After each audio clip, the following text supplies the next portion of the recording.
Hey y'all, and welcome back to Carbon Scoring, the best place for comics, history, and action figures, and home of the mystery box. Now, we recently did a mystery box of the Mezco 112 collection Marvel action figures. This one is filled to the brim with DC characters. So we've looked at Marvel.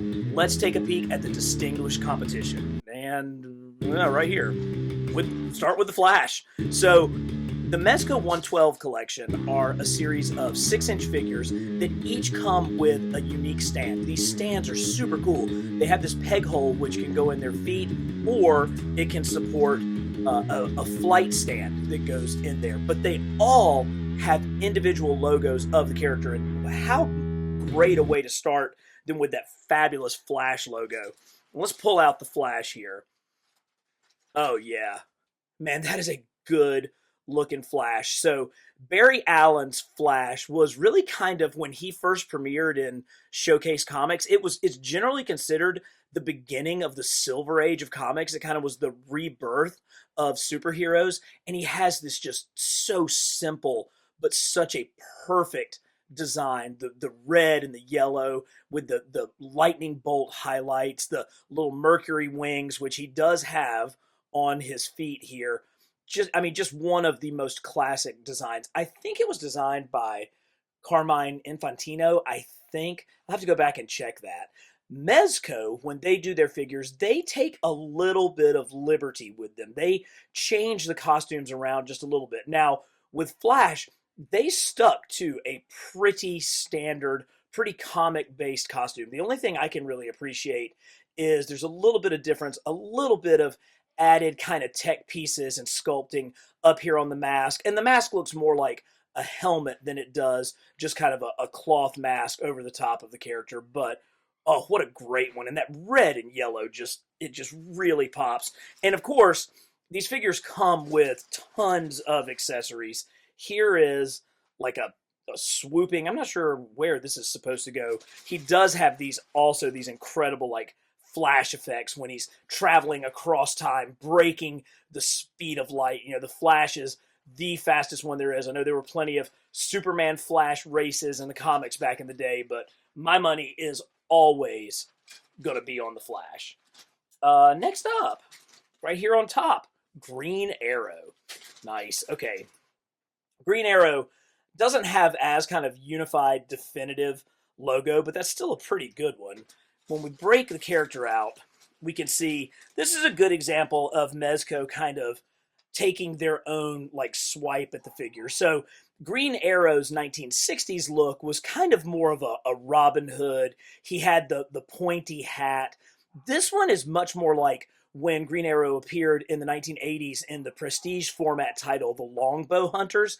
DC got started doing really, really prestige comics in the mid 80s, and it really started with Batman The Dark Knight Returns. And then right after that, Mike Grell did a Green Arrow series. There was a really serious take on the character called The Longbow Hunters, and man, it looks really good. So he has much more of that modern look.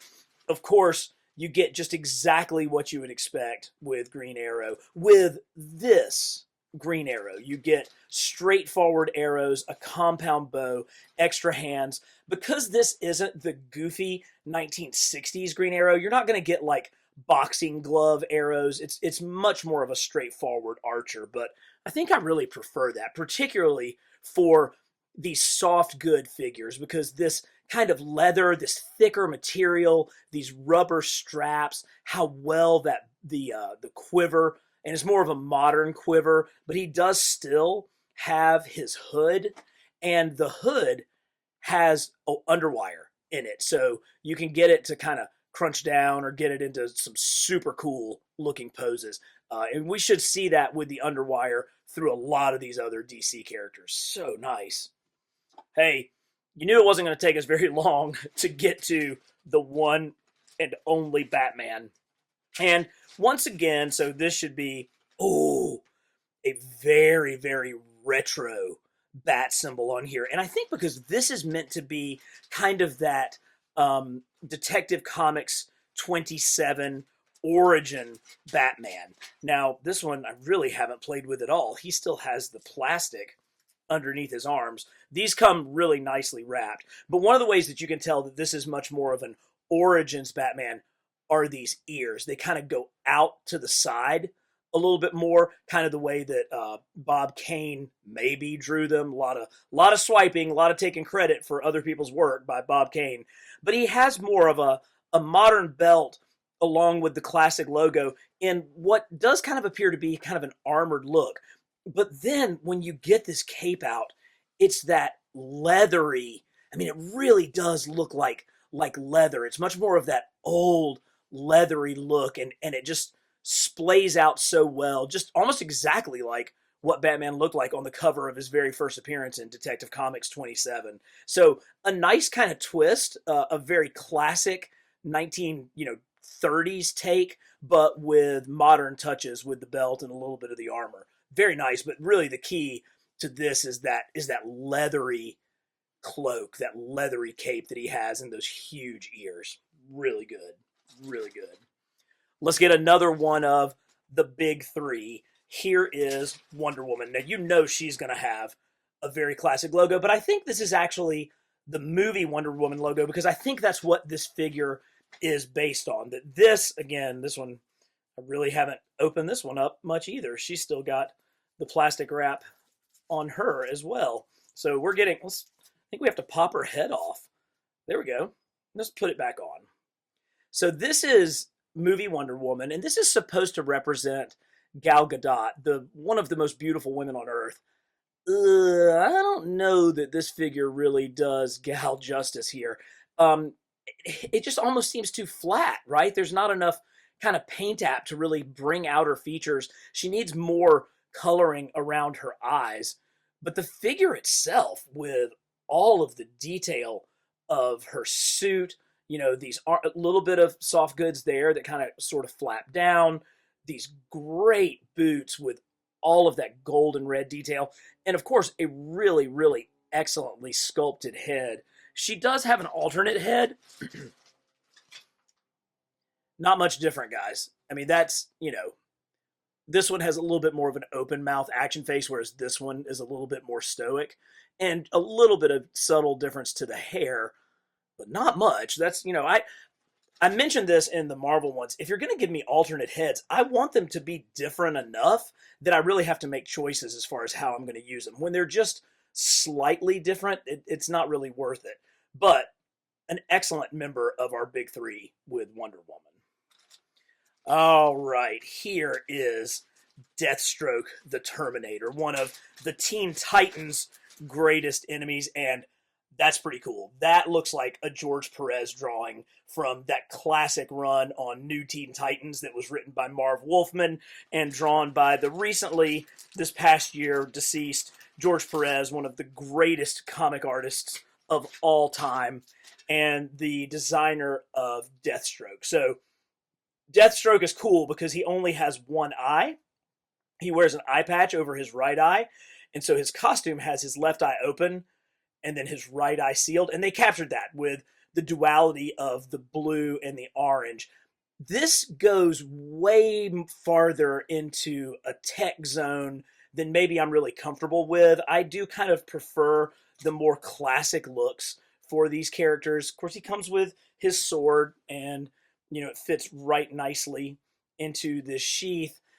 I don't know. I mean, the color scheme looks so good, and it does. I mean, it's well executed, the cloth costume, but it just seems a little bit too tech for a villain who's, I think that his main calling card was, there's that myth that we only use 20% of our brains, but Deathstroke is able to access like 80% of his, so that makes him so much smarter than anybody else and able to be like the great master tactician.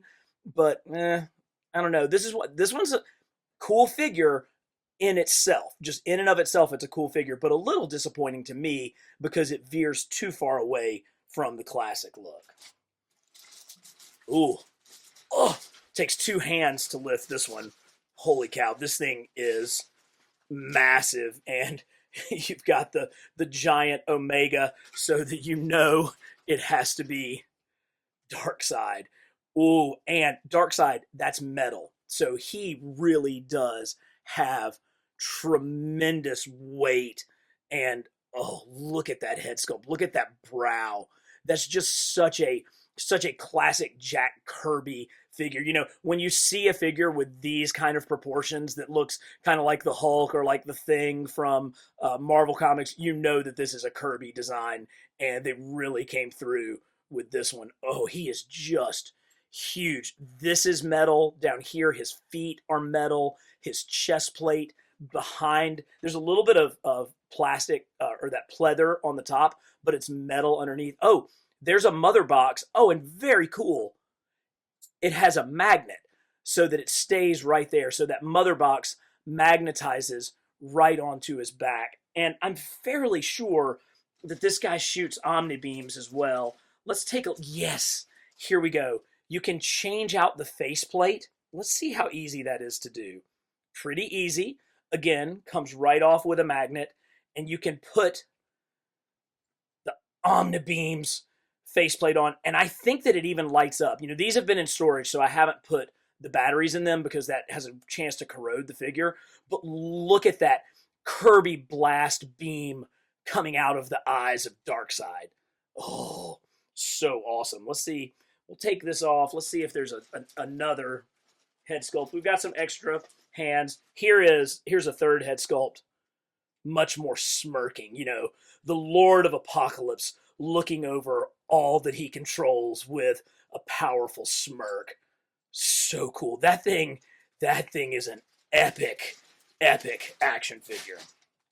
Now, from one of the most powerful beings in the universe to one who really has no powers but is equally evil, the Joker. And his stand comes with the laughing stuff going on. And this, I believe, is the movie Joker from Jared Leto's portrayal of the character. That's what that head sculpt really looks like to me. He's still been in the box as well. He's got his plastic on him. You know, this is the problem with these figures, and this is why you guys should yell at me in the comments, because I have these, but because I've never really had a place to display them, they've just ended up in this box. Let's take his head off and get that last piece of plastic out so that we can really see that maniacal laugh. And of course, he's wearing his purple and orange. He's got a place for a knife. He's got the striped pants. So it's movie, but there's still so much like classic Joker with this. Oh, it's really good. Oh, here's a second head. Let's see how it looks. Actually, here is a one-eyed teddy bear with bombs strapped to it. So very, very Joker friendly. And here's the more must hair look. So I think I still prefer the slicked back version, but this is what I'm talking about. When you're going to give us alternate heads, make them different. Like, give us something where you really do change the actual look of the character when you switch the heads out. I see that guy. I'm going to wait on that guy. And while we're waiting, if you guys love this confluence of action figures and comics history, go ahead and hit subscribe. Become a part of this community that we're building here at Carbon Scoring.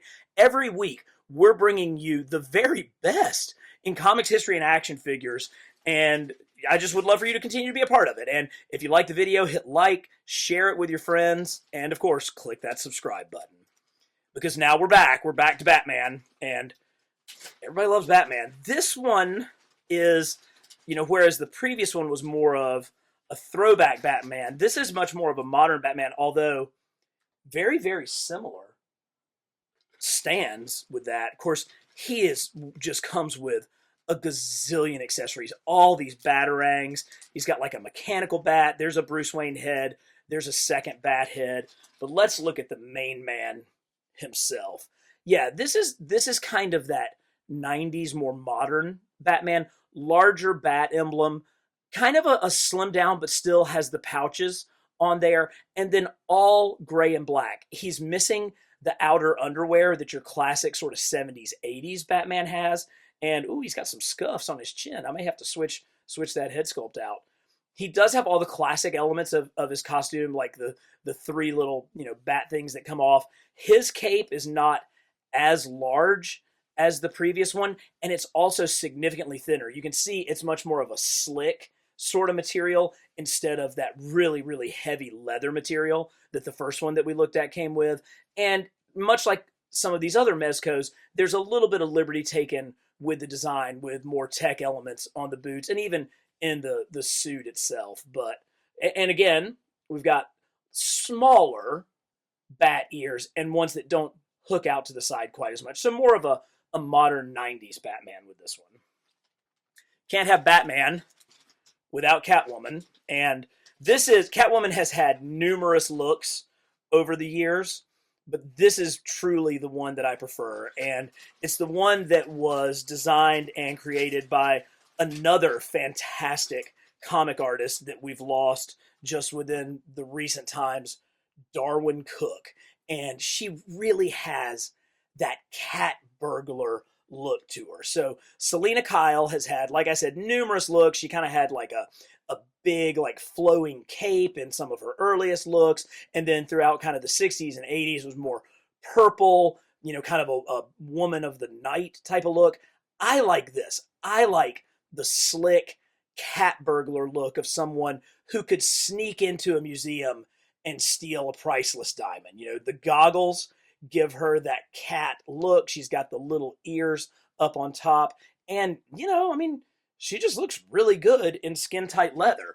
There's an extra Selina head right here, which really does a nice job of capturing the short hairstyle that she was wearing at this time. This is just a solid Catwoman figure.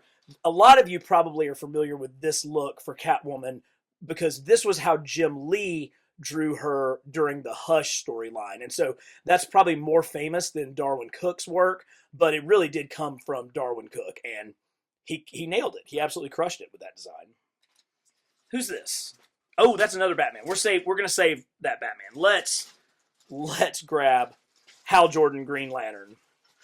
Now this one, when I got this one, I actually did have it on display down in my secret lounge for quite some time because it's just such a good figure. Again, they took a little bit of liberty with some of the previously simplistic looks and gave him a little bit more modern, a little bit more going on, but check out the power coming off of his power ring while he still has that classic Hal Jordan head sculpt. And they wisely chose to keep the white gloves and boots, which is really one of the signature looks from Gil Kane's original design when Hal Jordan became the Silver Age Green Lantern, not the Alan Scott Green Lantern from the Golden Age. His, you can't have he's got batteries, so again, I don't think I have those in there. Nice look. So it's like translucent. So his stand really kind of gives that flying effect. You get some of the, creations that his ring would generate through the power of his will. Here's another one of those.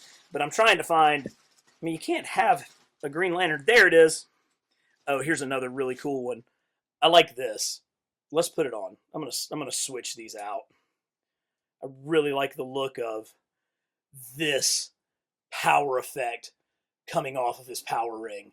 They've done such a good job. Mezco really has they were at the forefront of adding these accessories to the figures, and you can see how really well they work. And they're quite sturdy. That stays very much in place. Now I'm going to switch him back so that we get kind of the smoking power ring. Again, just cackling with energy. And here is their version of the lantern. Same shape as your classic comics lantern, but definitely with more detail, more sculpting, more lines, more carving. But it fits. It goes really well with the look of this Green Lantern. Nice.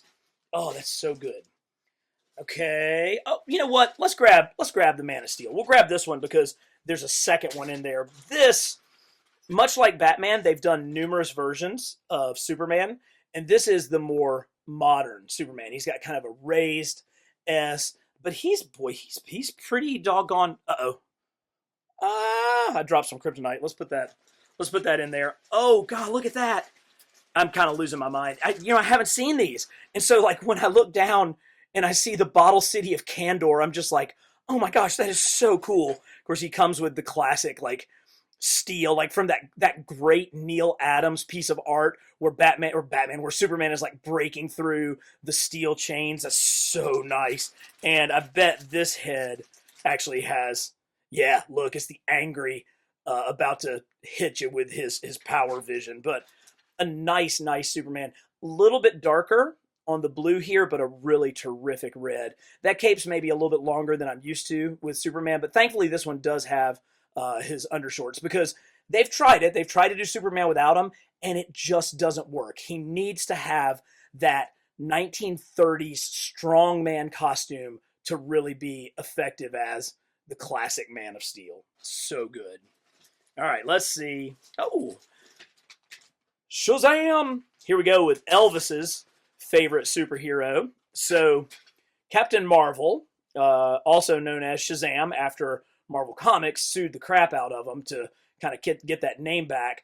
His comic, back in the day, back in the 30s and 40s, actually outsold Superman. Yeah, he was designed by C.C. Beck, and he was unbelievably popular. I mean, unbelievably popular. So much so that he was Elvis's favorite superhero. And when you see this like satin cape with the gold tassels, I mean, that absolutely makes you think of Elvis right away. He kind of came back to DC. Actually, DC bought the copyright. They pretty much ran the Shazam books into the ground and then turned him into the character Shazam. This one's cool because the new touch on it is it has the kind of hood to it. So that kind of gives it a little bit of a newer look. But it's hard to go wrong with red and gold. I mean, we saw that with The Flash, and we certainly see it again with Captain Marvel. Really good. Here is a more comic version of the Joker, and you can see that his base stand is basically exactly the same as the previous one, just in different colors, more in the Joker's classic green and purple. But here is a really nicely suited Joker, and this is where these soft good figures can go so much farther than anything that a DC Universe Classics or a McFarlane DC or a Marvel Legends character can. You know, they can get this guy in the suit and it just looks wrinkled and weathered, and it still maintains its articulation, but I mean, he actually has a tied tie underneath that collar. Oh, and still just a really almost Killing Joke, Brian Boland-esque Joker head sculpt. So nice. Oh, and check it out. He's wearing Batman socks because, of course he is, because he's the Joker. That makes total sense. All right, I see the big guys here. Couple of my favorite character designs before we get to the big two. First up, the Master of the Seas, Aquaman. So he has that awesome Aquaman logo on his. And if you were a kid that grew up in the 70s and 80s, I mean, you kind of thought, you didn't think Aquaman was a joke. I mean, he was right there on Super Friends with Batman and Superman. I mean, you really felt like he was just as cool as those guys. And when you see a figure like this with this bright orange, bright green, the hair flowing backward as though he's like either just come out of the water or is sailing through the ocean seas, you can see why this is such a cool looking character. I also like the fact that his shorts are there and that they're darker color. It sets that off. But man, what a fantastic head sculpt. Just look at how much motion that generates. Of course, he has his like trident here. That's nice. Aquaman doesn't get his due. I mean, he's kind of a little bit of a punchline. Like, oh, your superpowers, you talk to fishes. But this really makes up for it. The speckled, the kind of ribbed pattern across this orange. Oh, that is really, really nice. So we'll go from a very, very well-known character to one maybe not quite as well-known, but one who has one of the coolest costumes in all of the DC universe. So this is the base for Dr. Fate, and here is his Egyptian Ankh symbol that is his base. And man, they absolutely killed it with Fate. Look at this. Look at that satin gold cape. He's got his classic Dr. Fate helmet. They really didn't change that very much. He's got those, magic hand fingers going around That is good looking. You know, in the costume, in the comics, they have, you know, this rising belt piece. They managed to keep that with sort of a leather strap kind of skirt underneath. This is wired, so you can really get some poses with the cape. Oh, and it's thick. I mean, again, it's kind of like the Origins Batman cape that we saw, but in this gold color that really, really brings it out. He is just a super cool design for a character. There's something about the way that that gold plays off of that blue that just really catches your eye. So I don't know a ton about Dr. Fate. I have a few Dr. Fate comics. I remember when he was on Justice League International, but he's just someone who has always been so visually striking, just absolutely terrific. But these are the ones that we've all been waiting for. And let's start with Batman. So this is the kind of, for me, sort of the classic 60s Batman. Kind of bleeds over into, you know, a little bit later, but here we go with that classic 1960s Batman. A little bit of a smaller bat symbol. He does have the thick cape with the underwire, but he just looks like, oh, I don't know. He just looks like happiness to me. I mean, I love the black shadow across his cowl. I love the suit and his classic boots and the way that lighter blue really stands out against the gray. I don't have anything against a darker gray and black Batman. I think that that really fits the changes that happened to the character after Frank Miller made his Dark Knight and after Alan Moore released A Killing Joke.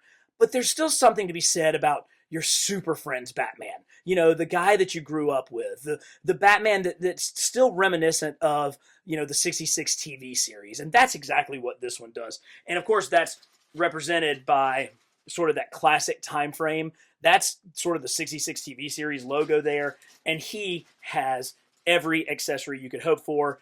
Let's pull some heads out. Let's take a look at some of these extra heads that we've got. Here is sort of your I'm a detective head. You've got a pretty standard Bruce Wayne head, although with how square that jaw is, it definitely is reminiscent of Bruce Timm's artwork on the animated series. And then here's kind of a smirking Batman. Actually, I think this is the head that I want to go with. I'm going to put these away. I'm going to pull our Batman back out because I think that angry head doesn't quite fit him as well with this look as this slightly smirking 60s groovy cool Batman. Oh, so good. That is so good. But I did save the best for last, and I know this figure because I actually did an entire video on this figure because I truly believe it's the best Superman figure that has ever been made. It's the classic Superman, and he just looks like truth, justice, and the American way. I mean, there's no other way to describe it. The colors are bold. The blue is a little bit lighter. The red is just that much brighter. The cape is the more appropriate size for Superman. He does have the S on the back, which so many artists and so many figures forget, but it's that classic square-jawed, S-curled Superman head sculpt that really just wins the day. The classic belt. Everything about this just screams, this is the Man of Steel. Now, he came with a ton of cool stuff.